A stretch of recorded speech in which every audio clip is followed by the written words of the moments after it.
Hey, what's up, YouTube? It's Richie from Boston. It is July. For those of you that wanted the big Berkey type filters, I will be adding those so you can actually add that to your preparations for whenever everything finally goes completely and totally south. In my opinion, in the opinion of many others, this stuff is totally legit. A lot of people have been using Patriot Pantry. And I know it gets boring seeing these at the beginning of every video, but our videos are completely and totally demonetized, and this stuff is totally legit. If it wasn't, I wouldn't bring it forth to you. These guys don't give out your credit card number, and everything is packed and made here in America. You can't go wrong with that. And the links are down in the description. Hey, what's up, YouTube? It's Richie from Boston. It's the 18th. It's July. It's 2019, and I'm showing you something that just recently occurred. NASA and Jet Propulsion Laboratory, the California Institute of Technology, have recently celebrated the Apollo's 50th anniversary with these educational videos, activities, and resources. Take a look at this picture. This is phenomenal, isn't it? Notice this. This is the LEM. It's the landing module. Check that out. Look at that. Look at that footprint there, huh? Look at that. Look at this. It's amazing. 50 years ago this week, the Apollo 11 astronauts launched their history-making mission. Saturday, July 20th, is the anniversary of that first landing of humans on the moon. It's a great milestone to reflect on, as well as to look at the opportunity ahead. And they show you all these nice things. And my lunar lander design, it's a cup with 2 ice cubes in it. There you go. That's phenomenal. Here's some video footage sped up, focusing on the moon. It's amazing. The next giant leap. 50 years ago, we went to the moon, and we haven't gone back whatsoever at all since. But that's cool. No biggie. It makes perfect sense. We went there 50 years ago. Certainly that entire planet up there has no resources of any type whatsoever that the scumbags that run the world would want to go up there and mine or exploit. Not at all, because they're not like that. At any rate, Jet Propulsion Laboratory, NASA.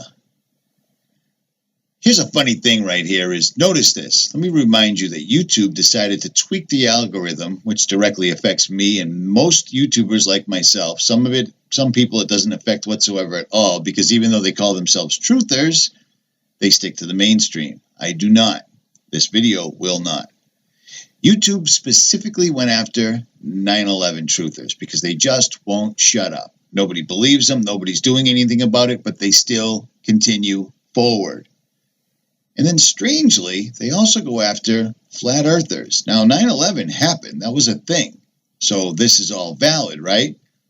But the flat earth, I mean, that's just ludicrous, isn't it? The earth's not flat, because if it were, NASA could not have gone to the moon 50 years ago and landed on there, and they couldn't be celebrating it in 2 days. Do you know what I mean? People wouldn't be drawing cups with 2 ice cubes in the bottom. I mean, none of this would be happening. None of it whatsoever at all. Jet Propulsion Laboratory, NASA. Did you ever wonder where NASA came from? Did you ever wonder who started NASA? Did you ever wonder who started Jet Propulsion's Laboratory? Obviously, a place like this that's done these monumental events must come from the best and brightest that America has to offer.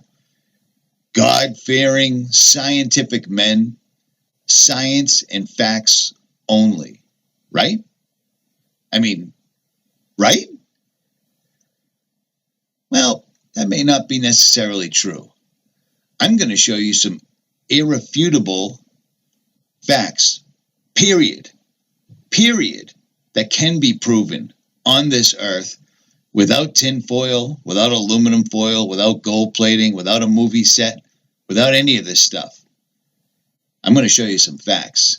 And if you still believe that we went to the moon, and you still believe the earth is floating in nothingness, spinning at 1,000 miles an hour with this rock rocketing around it at 2,000 miles an hour, even though many times it just stops in the sky and stays there for days at a time, all while rocketing through an endless vacuum of space, well, you're what we call a mind control victim. Enjoy. Let me introduce you to Wernher von Braun. He was alive from 1912 to 1977, and he was the first director of NASA from July 1st, 1960 to January 27th, 1970. And he did a lot. He is well known as the leader of what had been called the rocket team that helped develop the V-2 ballistic missiles during World War II. He also became one of the most prominent spokesmen of space exploration in the United States during the 50s. In 1970, NASA leadership asked von Braun to move to Washington, D.C. to head up the strategic planning effort for the agency. He left his home in Huntsville, Alabama, but in 1972, he decided to retire from NASA and work for Fairchild Industries in Germantown, Maryland. He died in Alexandria, Virginia on June 16, 1977. But here's something most people don't know about the first director of NASA. And this is a complete and total historical fact. Always has been, always will be. No two ways about it. Von Braun's initial on this Nazi document, which directly ties him to the management of slave labor during World War II. His full signature can be found on this Nazi document, provided to me by the German government, in which he requests labor, including prisoners, for his rocket factory in central Germany. And finally, I found Werner's signature on this 1969 NASA letter, sent to an official 2 weeks after the Apollo mission, in which he admits being a member of Hitler's SS.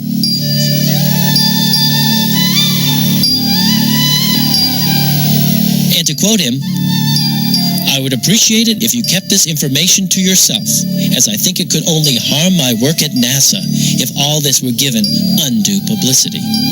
The Nazi program occurred in two places: development on the Baltic coast at Peenemünde, and manufacturing at the Metalwork rocket factory here in central Germany.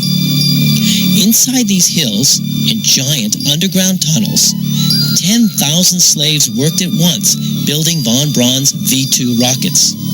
Over 60,000 slaves passed through these tunnels. 20,000 of them died here. This is actual footage of the rocket workers, shot by the United States Army in 1945. This document implicates von Braun in the movement of concentration camp labor from Buchenwald to Dora. Mike Neufeld is the curator of World War II history at the Smithsonian. You can see on it his signature initial B in his characteristic hand.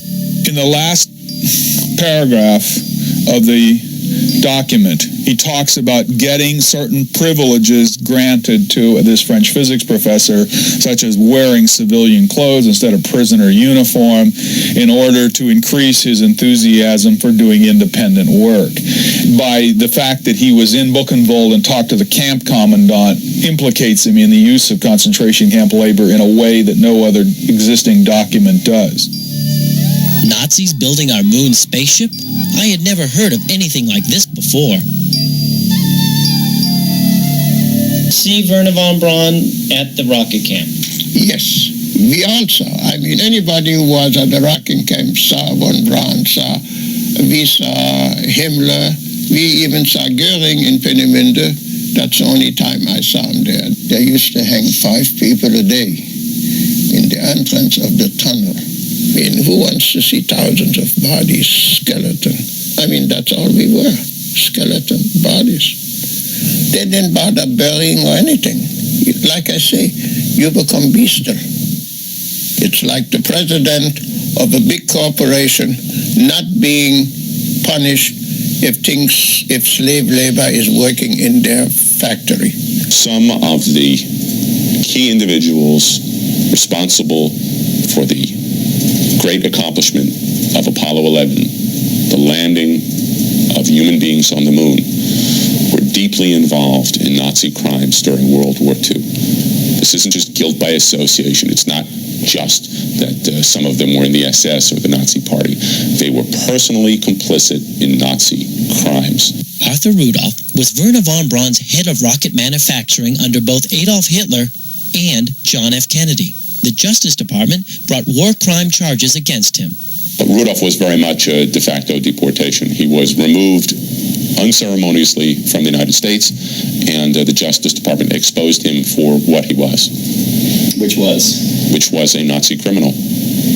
Unfortunately, von Braun died before the U.S. government, belatedly in 1979, created this office and seriously undertook to investigate Nazis living in the United States. Had he still been alive, there is no doubt that he would have become a major subject of federal investigation. Ladies and gentlemen, we are interrupting our program to give you the following. Roll the moon sequence, please. The realm devoted to things of the future is called Tomorrowland. Our simulated rocket trip around the moon. A secret wish made to a new moon. Such a trip Will come true. the dream of many men The man in the moon. since history began. This is the moon. It shines over the great cities, illuminates the countryside, and its reflection shimmers on lakes and oceans. So let me introduce you to another key player in the entire NASA moon landing hoax, John Parsons Whiteside. This guy was the founder of Jet Propulsion's laboratory. Jack Whiteside Parsons, born Marvel W. Parsons, was a pioneering rocket scientist and co-founder of Jet Propulsion Laboratory, which later aligned with NASA. This guy loved blowing shit up. This guy also loved Aleister Crowley.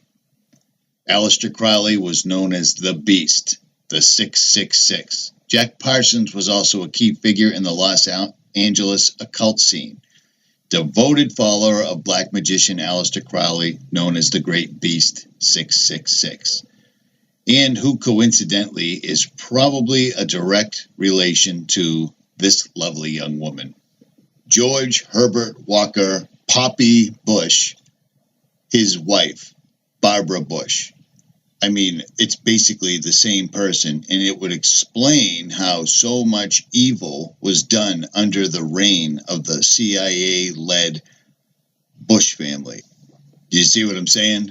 Everybody remembers that this young person was sitting in a classroom reading My Pet Goat to a bunch of children while this entire thing happened.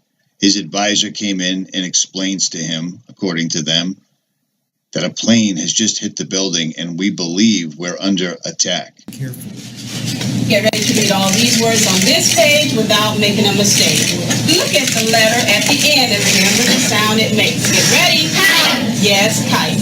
Get ready to read this word the fast way. Get ready. Kid. Yes, kid. Sound it out. Get ready. Kid. Sound it out. Get ready. Kid. What word? Kid. Yes, kid. Boys and girls, sound this word out. Get ready. Seal. What word? Seal. Yes, steel. Read these words the fast way. Get ready. Playing. Yes, playing. Get ready. Must. Yes, must. Let's read these words the fast way without making a mistake. Get ready. Kite. Yes, kite. Get ready. Kit. Yes, kit. Get ready. Seal. Yes, steel. Get ready. Playing. Yes, playing. Get ready. Must. Yes, must. Boys and girls, pick your reader up from under your seat. Oh. Please note in the side ground it says, making a country great again. Sound familiar? Well, it should be. At any rate, Jack Parsons. This guy absolutely, without a doubt, loved Aleister Crowley, and he saw the practice of magic as the ultimate exploration of absolute furthest reaches of consciousness. And this guy, he engaged in all of it. Occult magic, sex magic, and drugs. Everything. There was no holds bound. This is the guy that helped get us to the moon, quote unquote. Now, he also worked with L. Ron Hubbard before he foisted Dianetics on everyone. And they did one magical feat known as Babylon working. It was a daring attempt to shatter the boundaries of space-time. You may understand this as the Trinity testing. Listen to this.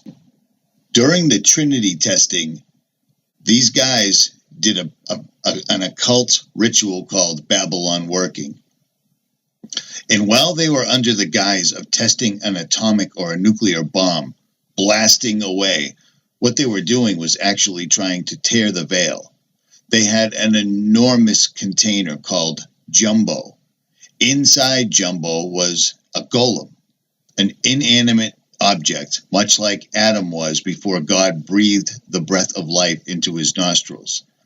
These guys were trying to use the atom bomb or nuclear weapon to create so much energy that they could animate the golem. And it was called Babylon working. When these tests went off, it is said that for a brief moment, there was a slight tear in the veil and something flew in. And after all this occurred, that's when the UFOs started, left, right, and center. After the Trinity testing, we had so many reports of aliens and UFOs, it was ridiculous. This is footage of the actual container called Jumbo.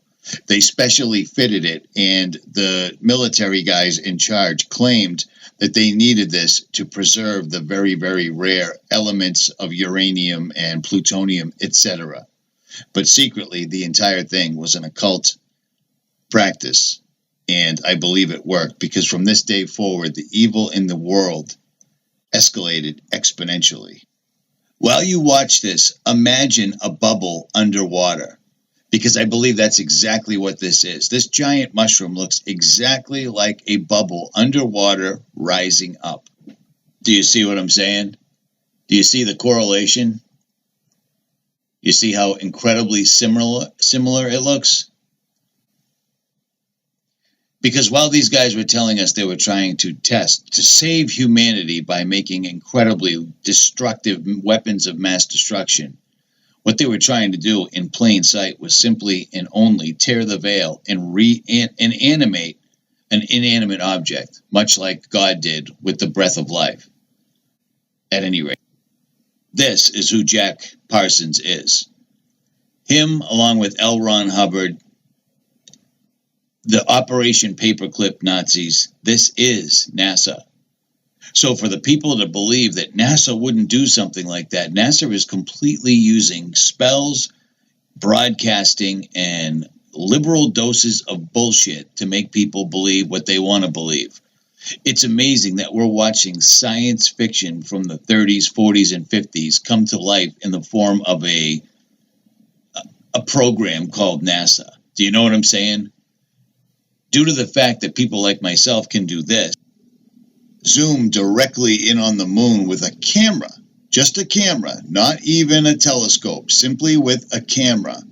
They know they can't pull the moon hoax anymore, so they simply switch gears and tell everybody we're going to Mars, which is laughable, ludicrous, makes zero sense.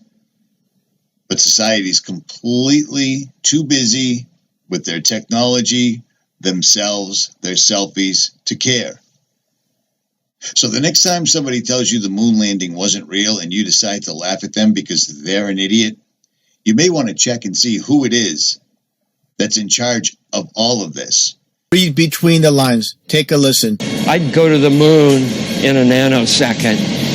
The problem is we don't have the technology to do that anymore. We used to, but we destroyed that technology, and it's a painful process to build it back again. They're criminals and maniacs, and that's just a fact. At any rate, Richie from Boston, and I'm out.